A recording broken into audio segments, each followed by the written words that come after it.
Hello बच्चों, good morning. आज हम बात करेंगे सेकंड लेक्चर की। फर्स्ट लेक्चर में हम जो बेसिक ह्यूमन रिप्रोडक्शन है उसके बारे में बेसिक सी बातें पढ़ चुके हैं। आज हम मेल रिप्रोडक्टिव सिस्टम को डिस्कस करेंगे।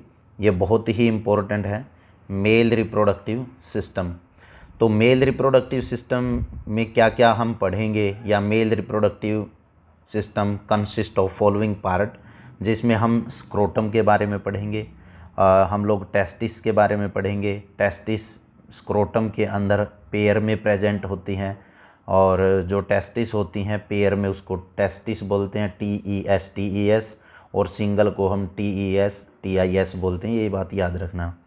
और टेस्टिस के अंदर सेमनीफेरस ट्यूब्यूल होती हैं। सेमनीफेरस ट्यूब्यूल के अंदर कुछ सेल्स होते हैं, लीडिंग सेल्स होते हैं या सर्टोली सेल्स होते हैं, वो हम बात करेंगे।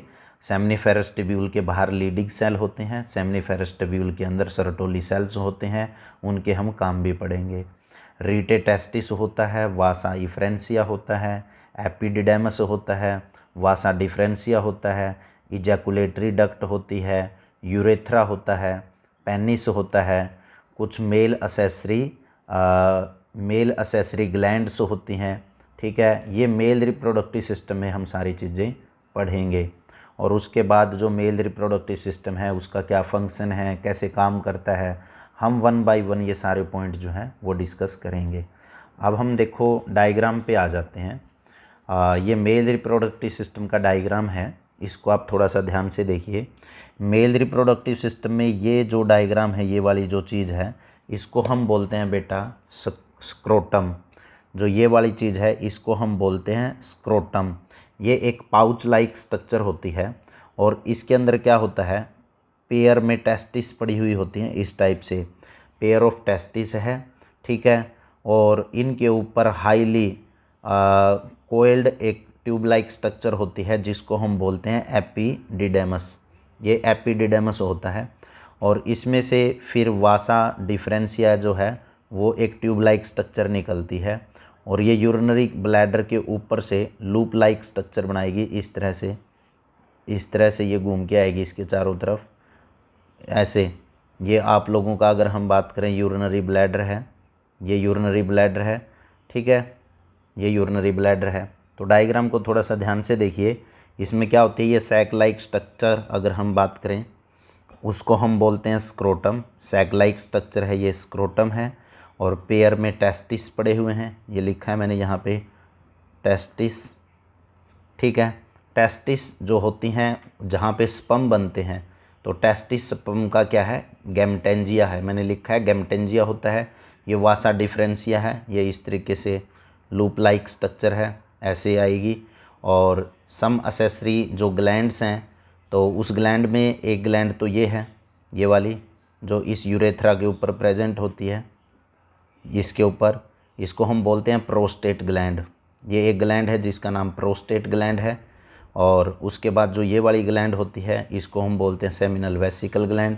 और यहाँ पे होती है कौन सी, बुल्बो यूरेथ्रल ग्लैंड। इसका दूसरा नाम है Cowper's gland, COWPERS, Cowper's gland, ठीक है बेटा। और जो ये यूरेथ्रा होता है ओपन होता है ये मेल के सेक्सुअल ऑर्गन पेनिस के अंदर, जो कि एक साफ्ट लाइक स्ट्रक्चर है, रोड लाइक स्ट्रक्चर है। पेनिस का जो टिप रीजन होता है उसको हम ग्लैंस पेनिस बोलते हैं, जो मैंने रेड इन कलर दिखाया है। ओपनिंग को हम यूरिनोजेनाइटल अपर्चर बोलते हैं, और इनके बीच में जो ये ट्यूब लाइक स्ट्रक्चर है पेनिस को, इसको हम यूरेथ्रा बोलते हैं। हम 1 बाय 1 इसके बारे में डिस्कस करेंगे, डायग्राम के बारे में। NCERT में डायग्राम भी दे रखा है बेटा, उसको ध्यान से जा कर के आप बैठ के पढ़ सकते हैं। अब देखिए मेल रिप्रोडक्टिव सिस्टम का अगर हम जिक्र करें तो क्या दे रखा है कि male reproductive system include pair of testis. Male का जो रिप्रोडक्टिव सिस्टम है उसमें पेयर ऑफ टेस्टिस होती हैं, जैसा मैंने बताया था। सिंगल को टेस्टिस बोलते हैं, TES, along with accessory duct. Male का जो रिप्रोडक्टिव सिस्टम है उसके साथ कुछ असेसरी डक्ट्स जुड़ी होती हैं, जैसे मैंने अभी ऊपर बताया था, वो कुछ असेसरी डक्ट्स का भी हम जिक्र करेंगे। उसके बाद लिखा है with accessory ducts glands and external genitalia penis होता है। तो सबसे पहले मेल रिप्रोडक्टिव सिस्टम में हम बात कर लेते हैं किसकी, स्क्रोटम की। तो ध्यान से सुनिए, काफ़ी इंपॉर्टेंट है ये स्क्रोटम। क्या लिखा है, it is a pouch like deeply pigmented skin divided into 2 separate sac. अगर हम इसके अंदर डिस्कस करें कुछ इस तरह से, जो ये स्क्रोटम होता है, स्क्रोटम, ये स्क्रोटम डिवाइड होता है, इसमें 2 सैक होते हैं, एक टेस्टिस इधर रहती है और एक टेस्टिस इधर रहती है, इसलिए इसको बोला जाता है कि स्क्रोटम के अंदर पेयर ऑफ टेस्टिस होता है। तो इसके बारे में देखिए क्या लिखा है कि it is pouch of deeply pigmented skin divided into 2 separate sac. इसमें 2 सेपरेट सैक होते हैं जिसमें हर each sac contain testis. Normal temperature of the testis in scrotum is about 2 to 2.5 degree Celsius lower than the external body temperature. Testis का जो temperature होता है scrotum के अंदर वो 2 to 2.5 डिग्री कम होता है हमारे बॉडी के टेम्परेचर से। ऐसा क्यों होता है? This temperature is ideal temperature for developing sperm. ये जो टेम्परेचर होता है ये स्पर्मेटोजेनेसिस प्रोसेस, जो स्पर्म बनते हैं, स्पर्म की फॉर्मेशन के लिए जो टेस्टिस के अंदर जो टेस्टिस का टेम्परेचर है वो बॉडी के टेम्परेचर से थोड़ा कम होता है ताकि स्पर्म की फॉर्मेशन अच्छी हो। When the body is chilled the smooth muscles contract and bring the testis closer to the pelvis cavity. एक ये काफ़ी इंपॉर्टेंट पॉइंट है, मैं एक बार रिपीट फिर कर रहा हूँ कि जब भी बॉडी चिल्ड होती है या जब भी कोई भी मेल जो ठंडे पानी से नहाता है तो जो ये स्क्रोटल सैक है, इस स्क्रोटल सैक में जो मसल्स हैं वो इसको कॉन्ट्रैक्ट करवाती हैं और जो स्क्रोटम है वो पेल्विस की तरफ या एब्डोमेन की तरफ क्या हो जाएगा, वहाँ पे कंडेंस हो जाएगा और ऊपर की तरफ चला जाएगा।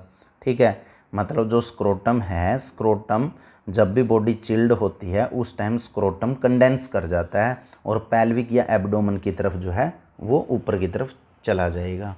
ठीक है, उसके बाद अब देखिए, उसके बाद इसमें ये पॉइंट आ जाता है, the scrotum remains connected with the abdomen और pelvis cavity by the inguinal canal. जो स्क्रोटम है वो स्क्रोटम एब्डोमेन से या पेल्विक कैविटी से अटैच रहता है इंग्युइनल कैनाल से। इंग्युइनल कैनाल से देखो यहाँ पे मैंने एक डायग्राम बनाया है, ये जो रेड कलर में मैंने ट्यूब लाइक स्ट्रक्चर दिखाई, ये इंग्युइनल कैनाल है। इंग्युइनल कैनाल, ये ऊपर का रीजन जो है ये वाला, ये एब्डोमेन है और जो नीचे वाला रीजन है ये स्क्रोटम है। तो एब्डोमेन को स्क्रोटम के साथ या स्क्रोटम को एब्डोमेन के साथ अटैच करने वाली जो कैनाल है वो इंग्युइनल कैनाल है। तो लिखा है स्क्रोटम कनेक्टेड विद एब्डोमेन और पेल्विक कैविटी, मतलब जो इंग्युइनल कैनाल है वो स्क्रोटम को या फिर एब्डोमेन पेल्विक कैविटी को कनेक्ट करता है, ये इंग्युइनल कैनाल है। उसके बाद यहाँ पे बताया गया है, और एक जो इंग्युइनल कैनाल होती है वो 4 सेंटीमीटर लॉन्ग होती है। Tearing of inguinal tissues by some reasons may lead to bulging out of the loop of intestine into the scrotum. This condition is called inguinal hernia. अगर जो इंग्युइनल कनाल है वो किसी कारण से फट जाती है या इंग्युइनल कनाल में स्वेलिंग आ जाती है, बल्गिंग आउट मतलब स्वेलिंग आ जाती है, तो उस कंडीशन को इंग्युइनल हर्निया बोलते हैं। ये एक डिजीज़ है इंग्युइनल हर्निया।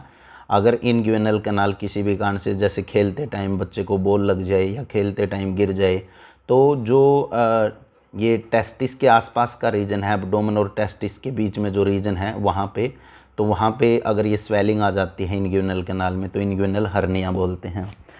उसके बाद अगर हम टेस्टिस का जिक्र करें, यहाँ पे डायग्राम में आप देख सकते हैं, ये मैंने एक टेस्टिस ली है और एक टेस्टिस का डायग्राम बनाया है। टेस्टिस के अंदर स्पर्म की फॉर्मेशन होती है, उससे पहले हम इसका टीएस सेक्शन देख लेते हैं टेस्टिस का। तो बेटा जो आउटर मोस्ट लेयर होती है टेस्टिस की उसको बोलते हैं ट्यूनिका वेजिनलिस। ट्यूनिका का मतलब होता है लेयर। तो ये जो आउटर मोस्ट लेयर है, ये चारों तरफ लेयर ही बना रखी है मैंने, तो इसको ट्यूनिका वेजिनलिस बोलते हैं। और ट्यूनिका वेजिनलिस के नीचे जो लेयर है ये वाली लेयर, ठीक है, इसको हम ट्यूनिका एल्ब्यूजिनिया बोलते हैं।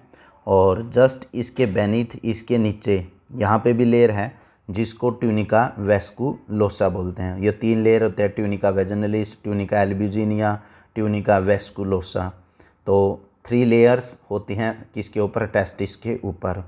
और अगर हम टेस्टिस के अंदर देखें तो कुछ लोब्यूल बने हुए हैं इस टाइप में, एक मिनट, ये लोब्यूल्स बने हुए हैं इस टाइप से, ये लोब्यूल है, फिर ये लोब्यूल बना हुआ है। ये एक टेस्टिस के अंदर कितने होते हैं, 250, इसको टेस्टिकुलर लोब्यूल बोलते हैं। ये टेस्टिकुलर के हैं लोब्यूल्स, और एक टेस्टिस के अंदर ये 250 होते हैं, ठीक है। और टेस्टिकुलर लोब्यूल के अंदर हाईली कोइल्ड, टेस्टिकुलर लोब्यूल के अंदर अगर हम देखेंगे यहाँ पे highly coiled tube like structure होती हैं इस टाइप से, जिसको हम बोलते हैं सेमनीफेरस ट्यूब्यूल। तो एक टेस्टिकुलर लोब्यूल में ये कितनी होती हैं, 2 to 3, सॉरी ये तो इसकी साइज़ दे रखा है।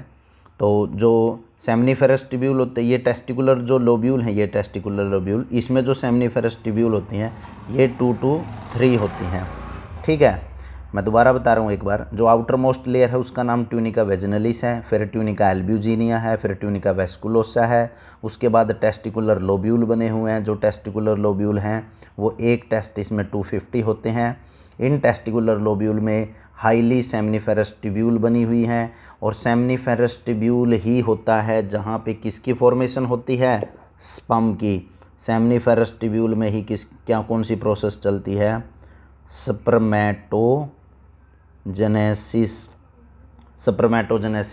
स्पर्मेटोजेनेसिस का मतलब होता है फॉर्मेशन ऑफ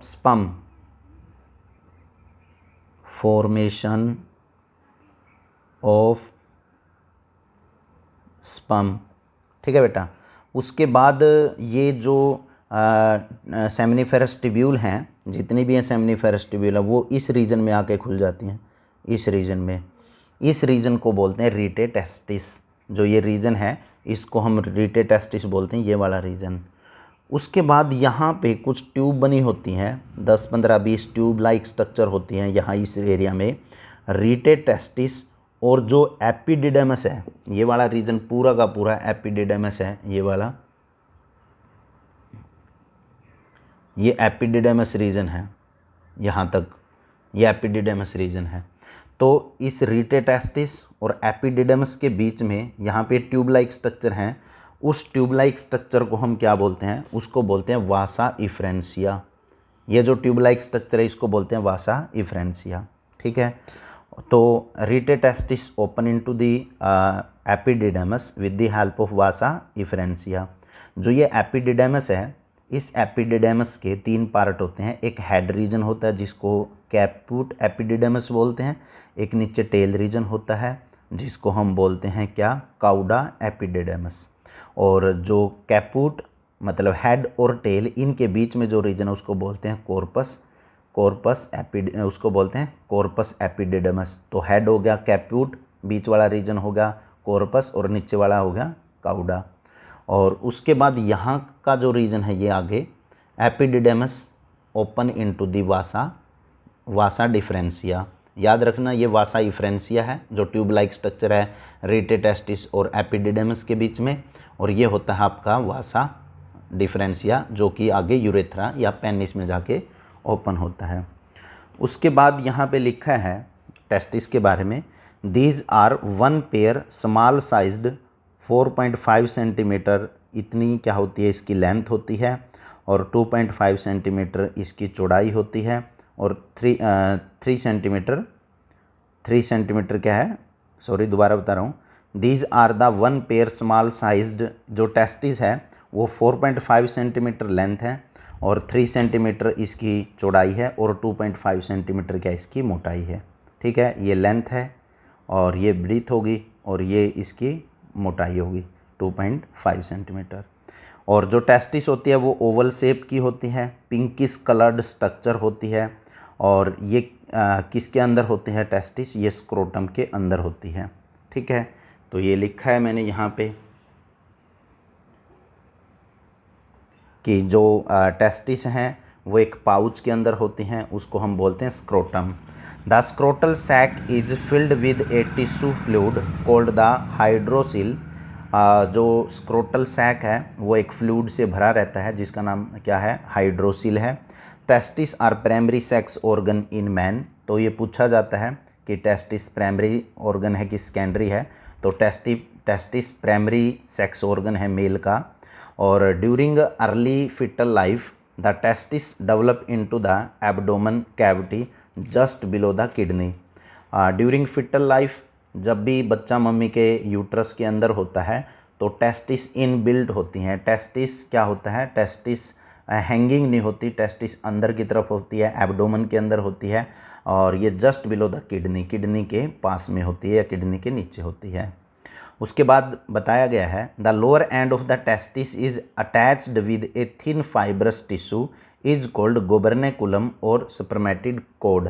जैसा कि पीछे जो डायग्राम था, इस डायग्राम के अंदर आप देख सकते हैं जो टेस्टिस हैं ये अटैच रहती हैं एब्डोमेन इस स्क्रोटल सैक के साथ। यहाँ पे इसको हम क्या बोलते हैं, इस कनेक्शन को ही बोलते हैं, टेस्टिस और स्क्रोटम के कनेक्शन को, उसको हम बोलते हैं गुबर्नेकुलम, ठीक है, या स्पर्मेटिक कोड।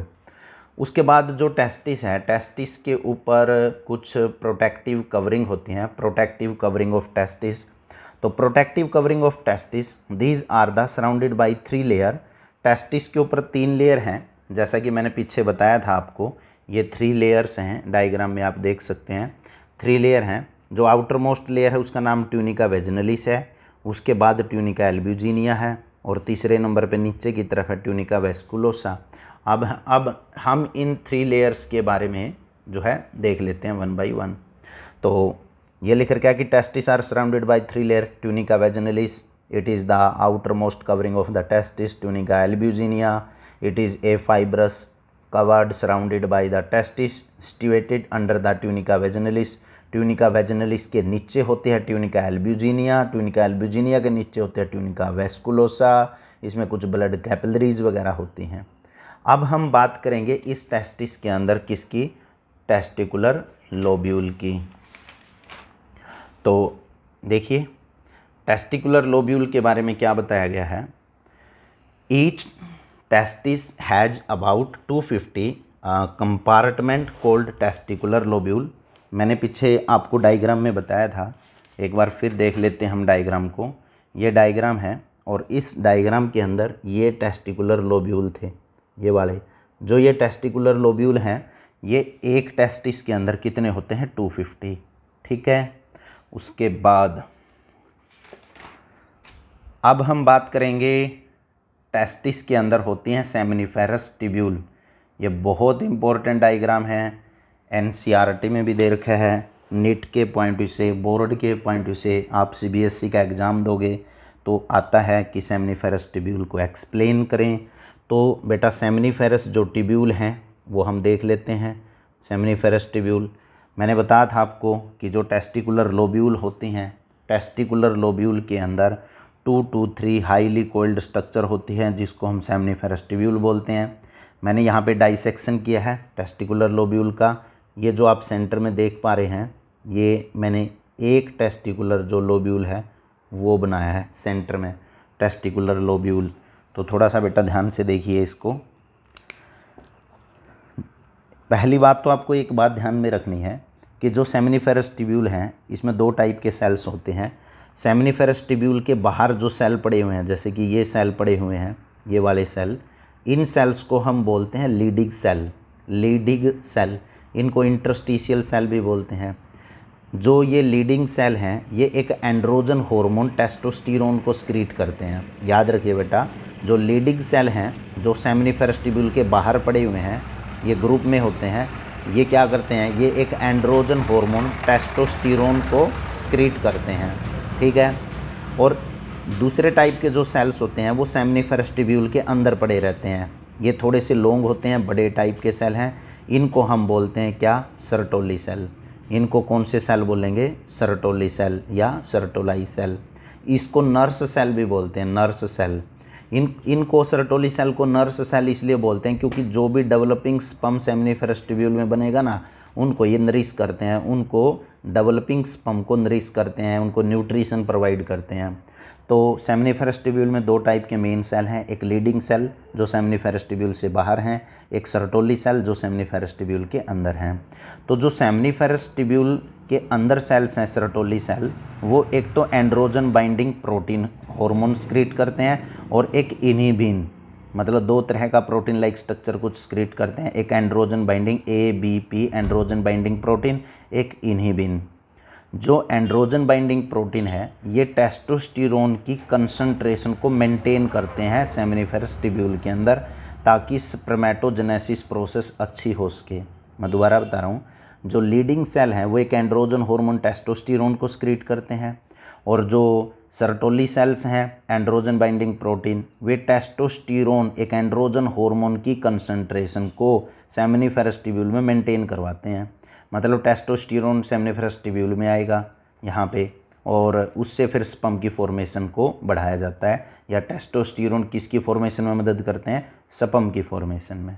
ठीक है, ये मेन पॉइंट था। अब हम इस सेमनीफेरस ट्यूब्यूल के अंदर देख लेते हैं। जो आउटर मोस्ट लेयर है ये वाली, उसको हम बोलते हैं बेसमेंट मेम्ब्रेन, और इस बेसमेंट मेम्ब्रेन के अंदर होती है जर्मिनल एपिथेलियम लेयर। ठीक है, यहाँ पे थोड़ा सा आपको कम समझ में आए तो मैं आपको इस डायग्राम को यहाँ नीचे लेके चलता हूँ। यहाँ आप देख सकते हैं थोड़ा सा इसको, एक मिनट बेटा, सॉरी एक मिनट।